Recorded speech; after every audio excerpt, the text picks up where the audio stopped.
Ok, pessoal?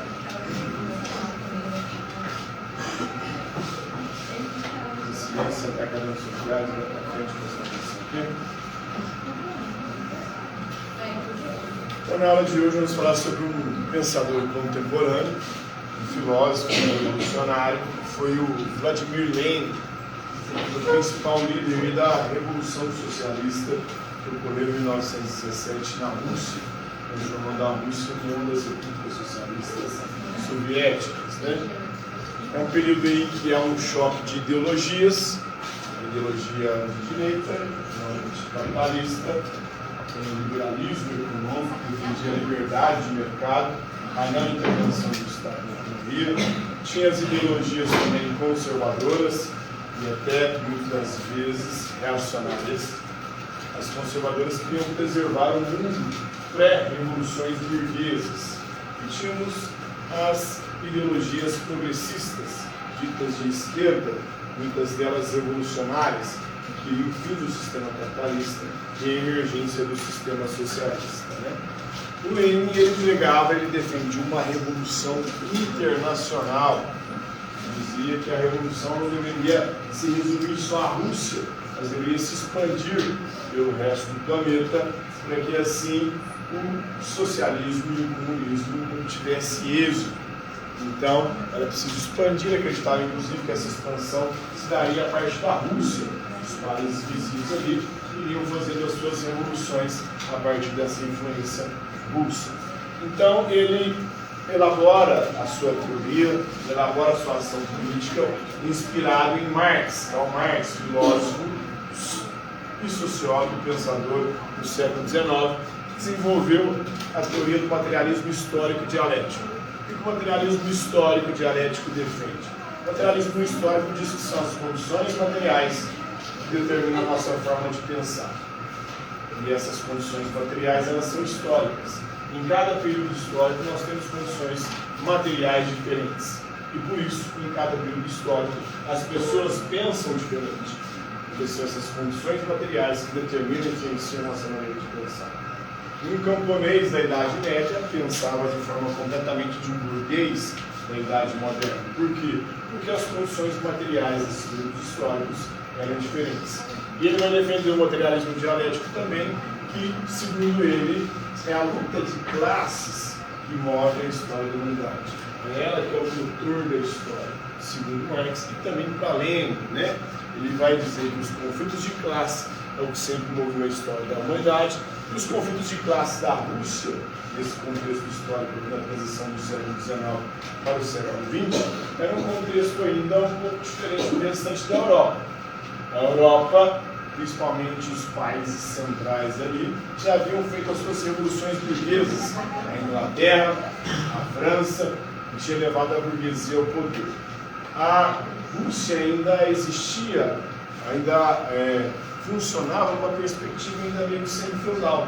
Existia uma aristocracia que comandava o poder, uma aristocracia dona de terras, muito prestígio ali com a estrutura feudal. Ainda não era um país plenamente capitalista, a maior parte da população ainda morava no campo. Então, as classes sociais desse contexto eram um pouco diferentes daquelas previstas por Marx.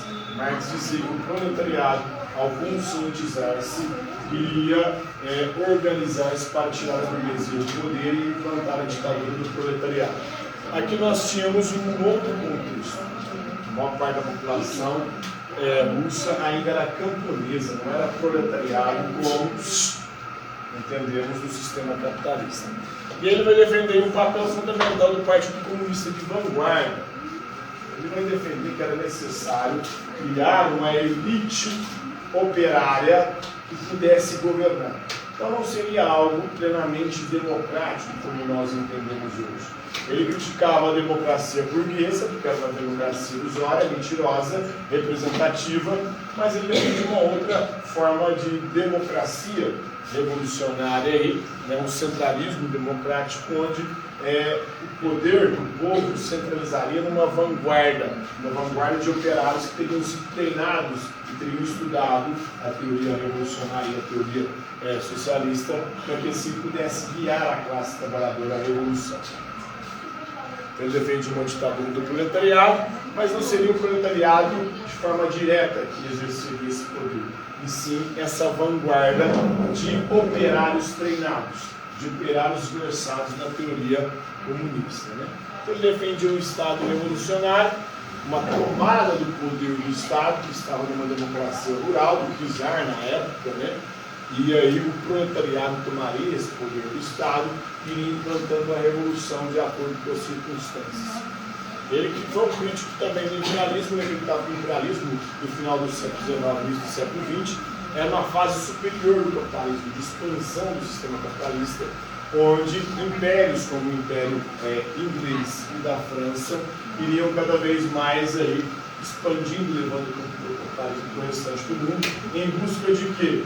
Eles queriam dominar a África e a Ásia, nesse neocolonialismo, em busca de terras para buscar matéria-prima, de mão de obra barata para produzir suas mercadorias e de mercado consumidor para essas mercadorias produzidas.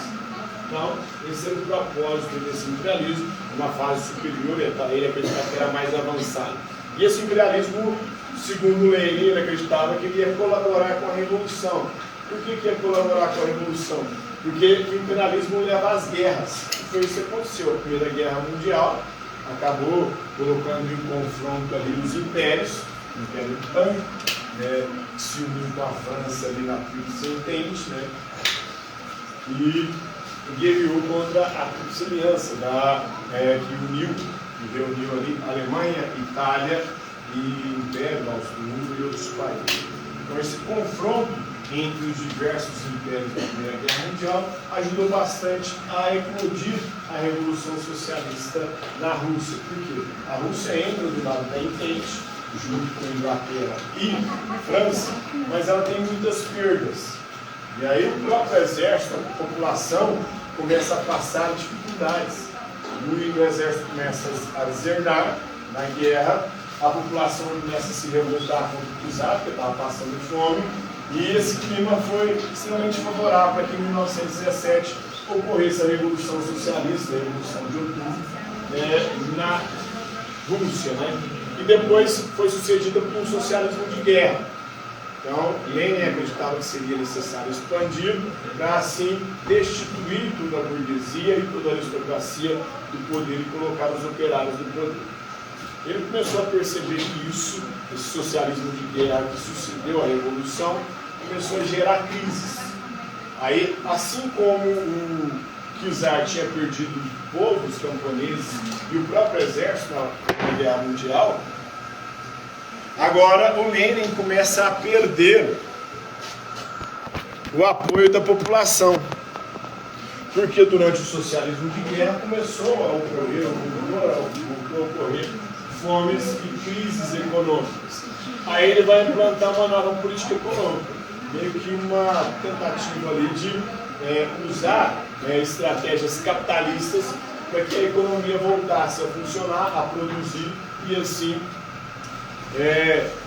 ele eliminava esse problema que estava fazendo com que a população voltasse contra ele. Então ele defendia o internacionalismo, a Revolução Mundial, a expansão a partir da Rússia. Ele foi um dos idealizadores da Terceira Internacional Proletária, e escreveu uma obra chamada Estado e Revolução, onde ele vai defender suas ideias, as ideias que nós acabamos de apresentar. E a grande crítica de Lenin é do seu autoritarismo.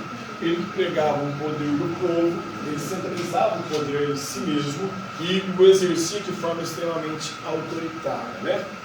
Então, banqueiros ricos fogem conforme os trabalhadores avançam sobre o lema aí, Vida Longa Revolução Socialista Internacional, que é uma citação de Lenin, enfatizando as alianças de classe sem fronteira. Então, Lenin queria uma expansão do socialismo a partir da Rússia, como eu já falei.